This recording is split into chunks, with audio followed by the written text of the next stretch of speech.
14-year-old Marcus grew up knowing nothing but struggle. His family lived in a small, rundown apartment, barely making ends meet. His mother worked 2 jobs, often leaving Marcus to care for his younger siblings. With an absent father and limited opportunities, Marcus had learned to navigate the harsh realities of life early on.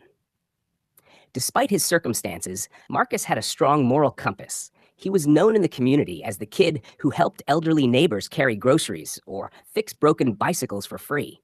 He dreamed of a better life, but knew the odds were stacked against him.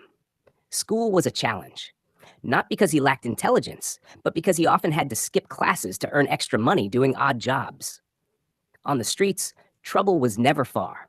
Gangs and crime lurked around every corner, but Marcus stayed clear of it all, determined not to let his environment define him. He clung to hope, drawing strength from his mother's sacrifices and his own belief that kindness could make a difference, even when the world seemed his life was about to change in a way he could never have imagined. Would you like to add more personal details or change? In a different part of the city, Rachel, the glamorous girlfriend of tech mogul Daniel Carter, was known for her beauty and kindness.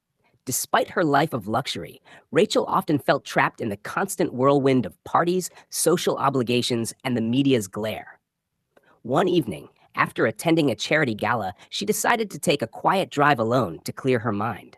As her sleek car glided through unfamiliar streets, Rachel made a wrong turn into a rough neighborhood. Unbeknownst to her, she was being followed by a group of men who had noticed her expensive car and designer jewelry.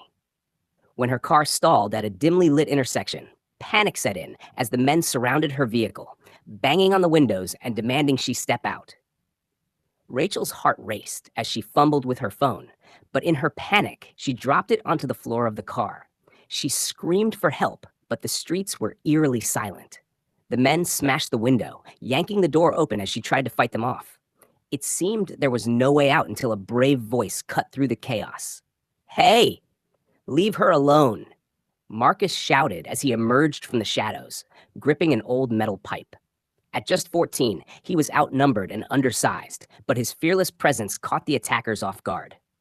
He yelled for Rachel to run while he distracted the men, risking his own safety for a stranger he'd never met.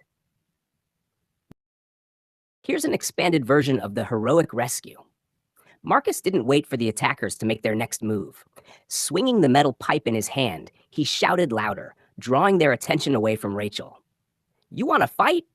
Come get it," he yelled, his voice steady despite the fear surging through him. The men, startled by the boy's audacity, hesitated for a moment before 2 of them charged toward him. Marcus swung the pipe, narrowly missing one attacker, but catching the other on the arm. The clash created just enough chaos for Rachel to scramble out of the car. "Run!" Marcus shouted again, positioning himself between her and the attackers. Rachel hesitated, stunned by the boy's bravery, but Marcus's fierce determination left no room for argument. She sprinted toward a nearby alley, tears streaming down her face as she called for help. Back at the scene, Marcus was quickly overpowered. One of the men grabbed his arm, twisting it painfully, while another shoved him to the ground. But before they could do more harm, the wail of distant sirens echoed through the night. Someone had heard the commotion and called the police. The attackers panicked and fled into the shadows, leaving Marcus bruised and battered on the cold pavement. Rachel, hearing the sirens, ran back toward him despite her fear. She knelt beside Marcus, her designer dress now smeared with dirt, and cradled his head. "Are you okay? Why would you do that for me?" she asked, her voice trembling. Marcus winced, but managed a weak smile. "You looked like you needed help. That's all that matters." Rachel was overwhelmed with gratitude.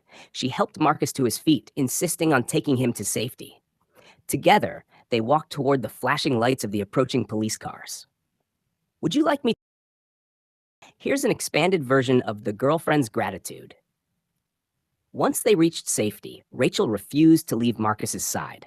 They sat together in the back of an ambulance as paramedics checked his bruises and scrapes. Despite his injuries, Marcus waved them off, insisting he was fine. "You saved my life," Rachel said softly, her voice still shaky from the ordeal. "I don't even know how to thank you." Marcus shrugged, avoiding her gaze. "You don't need to. I just did what anyone should do." But Rachel knew better.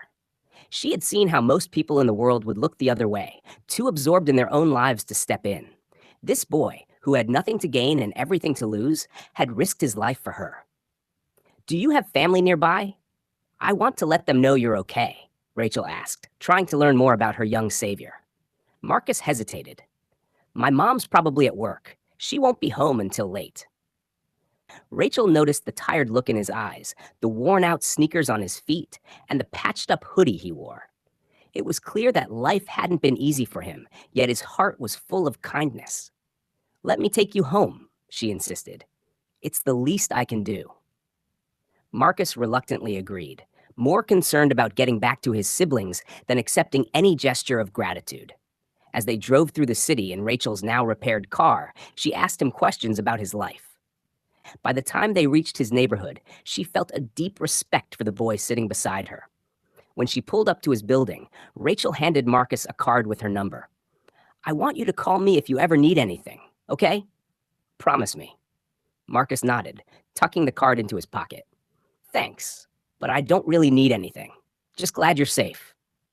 As Marcus disappeared into the building, Rachel sat in her car, unable to shake the thought of how much this young boy had sacrificed for her. That night, she told her boyfriend, Daniel, everything that had happened. She described Marcus's bravery, his selflessness, and the difficult life he was leading. Daniel listened intently, his heart stirred by the story. "We owe him more than just gratitude," he said firmly.